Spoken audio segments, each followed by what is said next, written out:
Welcome to this session on poverty, power, and potential. My name's Dan Pearson, and I work with an international nonprofit called Unbound. We work in 19 countries with anti-poverty programs that serve over 300,000 families.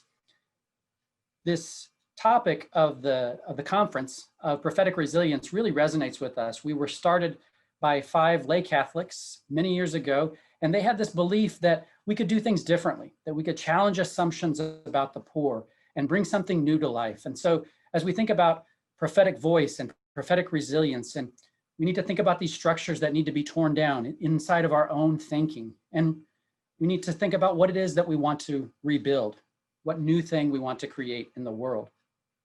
I'd like to start with this image, this machine. Not sure if this is familiar to you, but feel free to use the chat section to type what you think this machine might be. Or if you're familiar with it, you can type what you know it to be. If you went into a reputable department store or clothing store from the 1920s to the 1970s in the US, you probably would have seen a machine like this. It's called a Pediscope, and it's to help people size shoes when they're shopping for shoes. So you slip on the shoe that you're interested in buying and step up that little step there and put one of your feet inside this machine, and it would take an x-ray of your foot. And the clerk would go around the other side and peek through that viewfinder to see the bones in your feet, to see if they're getting scrunched up by that shoe or not. And that would stay on for 45 seconds, shooting x-rays all around the store.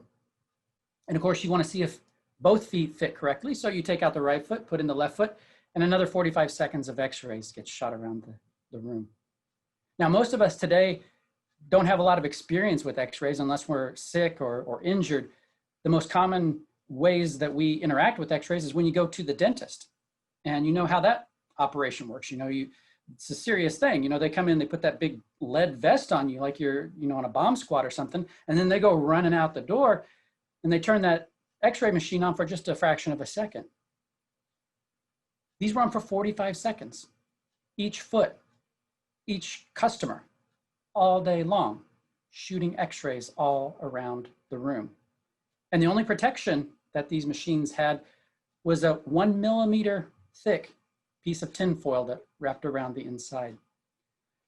The Pediscope, for me, highlights this persistent inability that we have in any society to think outside of the assumptions of the day. We always have this belief that, yeah, we made mistakes in the past. We didn't understand certain things in the past. We were foolish. But today, now we got it all figured out. Like just yesterday, we got it all figured out now. And we just run forward without continuing to question the assumptions that we make. And these assumptions can be dangerous. They can be dangerous when we're talking about machines like the Pediscope, but they're even more dangerous when we're talking about human beings. This is a credit card ad from a magazine in the 1970s. And there's something kind of peculiar about this ad. You notice that visually it features a woman dressed very elegantly. But look at the name on the credit card, John Johnson. Why would an ad for a credit card feature a woman but have a man's name on the card? Well, a lot of people either don't know or have forgotten that it was nearly impossible for a woman in the United States to have access to a credit card or any sort of credit until the mid-70s.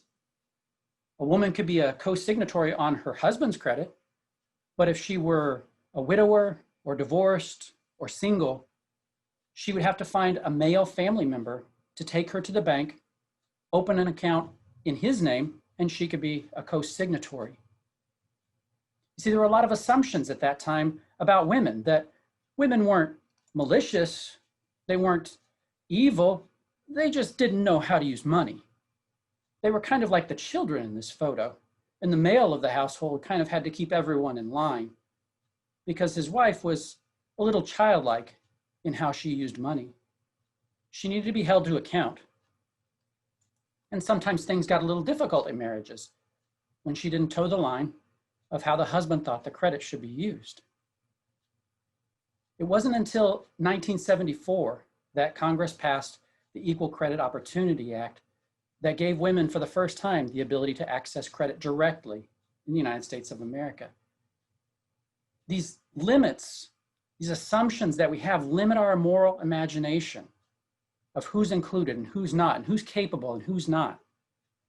This is evident in an exhibit that was featured at a museum called the Nelson Atkins Art Museum a few years ago. And this exhibit featured paintings, portrait paintings from the 17th century from the Netherlands. It included artists like Rembrandt and Vermeer, famous artists, and all of these paintings have been displayed in other museums. The difference here was how they were organized. They were organized by social class. So the poor were in one room, the middle class were in another room, and the rich were in a third room. And when you organize the paintings like that, you start to see some interesting trends. The rich were featured always in very formal portraits with all their bling, all of the things that demonstrated their wealth. They might be doing an action like writing a letter, but always with their finery, always to demonstrate the power that they had, the money that they had. You see, the rich were famous because they were rich. And they were rich because they were famous. The two were inextricable. And I would suggest that not much has changed since then. In fact, the similarities are kind of uncanny. So if the wealthy were shown featuring what they have, how do we think about the middle class? Well, they were featured in these paintings, always plying their trade, always demonstrating what their job was, whether it was a fishmonger or a baker or an astronomer. And again, I would suggest that not much has changed. If you're in the middle class in the US and you go to a party or you move to a new area, person meets you for the first time, what's their first question? Do they ask you who are the most important people in your life? Do they ask you about the most important experience that's been life-changing in your life, or what your deepest values are? No, they ask you the same question. They ask you, what do you do? So the rich were known for what they had. The middle class were known for what they did. What about the poor? Well, the poor at best are shown in these paintings as childlike. Happy poor, silly poor, like children. And sometimes things can get a little out of hand and they need to be sort of taken into account. But the interactions between the classes are always uncomfortable. The poor are always inserting themselves and interrupting the otherwise placid lives of the rich, always coming with their hand out. And the poor are always side characters in the main story, because the main story is always about the rich. The poor always have some story, some angle, some excuse. So you have to keep an eye out for them because they're not here for any good business. And why is that? Well, the reason, as we all know, is that the poor like to drink. They make bad decisions. These paintings are from 400 years ago. And that reminds us how deeply embedded these assumptions are. These assumptions are the water that we swim in when it comes to poverty. We can't ignore these assumptions that are so deeply embedded in our minds. You have these assumptions. I have these assumptions. My colleagues overseas who've dedicated their lives to working with marginalized people, these assumptions are in each of our minds. And the way we've expressed them might have changed, but our more refined ways of expressing these beliefs make them even more insidious because they're harder to call out. And that brings us to this. I'm guessing that you are familiar with this saying: give a man a fish, feed him for a day, teach him to fish, and you feed him for a lifetime. This saying is attributed to Lao Tzu and Maimonides. Nobody really knows. George Carlin says, give a man a fish and he'll eat for a day, teach him to fish, and he'll sit in a boat and drink beer all day. And our friend Ron Swanson from Parks and Rec says, give a man a fish and feed him for a day. Don't teach a man to fish and feed yourself. He's a grown man. Fishing's not that hard. These jokes only work because the comedians know that all of us have heard this phrase about giving a man a fish thousands of times. And it's true. This emphasis on capacity building is a part of our program, an important part of building the skills of the poor so that they can help themselves out of poverty. But I would suggest that when you've heard a phrase thousands of times, at some point that phrase starts to hide as much as it shows you. You see, this phrase about giving a man a fish, it pretends to go under the surface. It pretends to get to the root problem. But what is the root problem in the give a man a fish? The root problem is the person that's deficient. The give a man a fish saying says, if you're poor, it's not your fault. It's your deficiency. That's what needs to be fixed. Our organization has gone through a long evolution of developing the program and learning from our own mistakes. We started out with distributing goods to communities that were vulnerable and living in poverty. And that was fine. We were helping people, giving them goods and things like that, but it wasn't really listening to them, taking their lead. We moved into more of a capacity building approach to give a man a fish. But what we eventually discovered is that the families themselves had the answers. And so we moved into what's called a cash transfer model. And that can take various forms. It can be vouchers where you get like a gift certificate. The families get a gift certificate and go to the store. It can be a family budget where they create a budget based on the goals that they have, and then the project staff or our local staff go shopping for those items. Or what we've moved to finally in nearly all of our locations where we're operating is child accounts, bank accounts, where we simply put money in that account. And the interesting thing is that no location that has switched to child accounts has gone back to the old way. We have a highly personalized approach to poverty because we see every family as unique.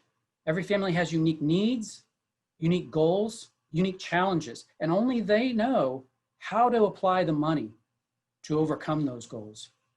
And the intersection between highly personalized goals and cash transfers is what we call child accounts. Cash transfers started in developing countries, in Mexico and Brazil. The governments there started transferring a stipend, a monthly stipend to families in exchange for those families making sure that their kids were stayed in school, received vaccines, and their well child visits. And those programs have expanded all over the world, dozens of countries, especially now in the COVID crisis. The number of countries with cash transfer programs has quadrupled during the COVID crisis. And this form of providing assistance has been studied more than any other international development program approach and found to be effective. You can see that these institutions that have written about it just in some recent months, these are not radical organizations. This is becoming mainstream. We're finding that the poor are the experts in their own poverty, not someone from another country, not me. So we have gone little by little in our organization from handout programs to capacity building to now this cash transfers. And we felt like maybe we had arrived. But that brings us back to the Pediscope. I mentioned that these Pediscopes were used in shoe stores and department stores in the US from the 1920s until the 1970s. Well, in 1950, the American Standards Association recognized the danger of these X-rays. And they said, okay, from now on, all the Pediscopes that are made can only stay on for 5 seconds at a time. Well, think back to the dentist's office where those X-rays is just on for a fraction of a second and all these precautions are taken. People leave the room, you have the vest on. There's none of that in this case. They just reduced the amount of time from 45 seconds to 5 seconds. And that's certainly better. It probably saved a lot of lives. But think about that store clerk who's helping people try on shoes all day long. 5-second X-rays over and over and over all day long. You see, they thought they had fixed it. They thought they had gone far enough. They thought they had gotten outside of the limitations and the assumptions. And so what this tells us is that when we think we've gotten there, that means we have to go further. And this is true also when we go back to the issue of credit and women. This is an advertisement from a magazine in the UK from the 1970s. Women now had access to credit. And the ad starts out beautifully. A wife deserves credit. A husband and a wife are a team. They share the lifestyle. They pull together, et cetera, et cetera. This sounds great. Everything's changed, right? No more assumptions about women not being able to use money, right? Well, look at the fine print down at the bottom. Each monthly statement includes the expenditure of both husband and wife, and the husband's credit limit is jointly shared. So the whole family budget can be easily controlled. Who do you think is controlling that budget? Do you think it's her? I doubt it. What I'm suggesting is that these biases against marginalized groups, they become more insidious when they become more hidden. And when we pass laws to bring more people into the center, those laws are good things. Those changes in practices are good things. But it doesn't mean that the beliefs of the old system are gone. It just means that they have to take a step back and retrench, find a little better place to hide in our own minds. And this is how slavery becomes Jim Crow, and how Jim Crow becomes mass incarceration. Different forms of the same kind of marginalization, but each time more hidden, each time more difficult to root out. In our own program with child accounts, we started depositing money into the family's accounts, and they would set a goal when they came into the program, and they would use that money to achieve their goal. And one of those examples, this is a family that recently came into our program in Rwanda. The mother's name is Claudine and the daughter is Giselle. And Claudine, her situation had evolved quickly over a few months. The family didn't have enough money to buy, before they came into the program, they didn't have enough money to buy mosquito nets.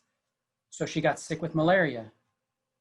She had to go to the hospital. She couldn't pay for the hospital because she didn't have enough money to buy insurance.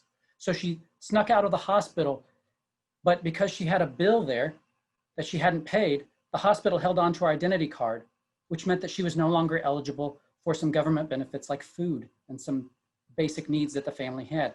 This is how the lives of so many poor families snowball out of control. A little problem becomes a big problem, becomes a big problem. You see, the poor don't lack the ability to make decisions. They're no worse at decisions than any of us. The difference is there's no room for error for them. And a small problem can become a crisis, and a crisis can turn their whole world around. But Claudine knows a lot better than I do how to use that money. And so we thought we had arrived by putting the money in the hands of Claudine and so many mothers like her. But the most common question that we received when we started this approach was, well, that's great. You're putting money in the hands of these women. That's super. I totally believe in these women. But you're getting receipts, right? There's always that nugget, that little residual bit of doubt that the poor are not trustworthy. And so when we think that we've done enough, that's meaning we need to challenge ourselves to go even further. Programs that try to attack poverty, that try to end poverty, have always made the same mistake. It may have different flavors, it may look a little different in different places, but it's all the same mistake. And that mistake is underestimating the poor, underestimating the skills and the character of the poor. And I don't want to make that mistake. So as I leave you, I'd like to leave you with some questions. What do you need to break down in your own life? Are there assumptions about people or about the way the world works that's time to break them down? And what or who do you need to build up? And lastly, how do we hold ourselves and the institutions that we support? How do we hold all of ourselves accountable to those that we serve? This is a woman who joined our program a few years ago in Honduras, and I was visiting those mountain communities with staff as they enrolled new families. And I don't remember her name or the name of her village, but I believe in her. I don't want to make the same mistake that we've made all along of underestimating the poor. I'll make mistakes, we'll all make mistakes, but let's make new mistakes. Let's get outside of our assumptions and see how far we can take this. For us, this child accounts, trusting the families not collecting receipts, this is only the beginning for us. I don't know where it's going to go, but I'm willing to bet my career on women like this because I believe in them. And that is what prophetic resilience is about. It's about betting what you have on those that you believe in. So thank you very much for taking this time with us. If you're interested in learning more about Unbound, you can visit our website at unbound.org. And I wish you a good rest of the conference.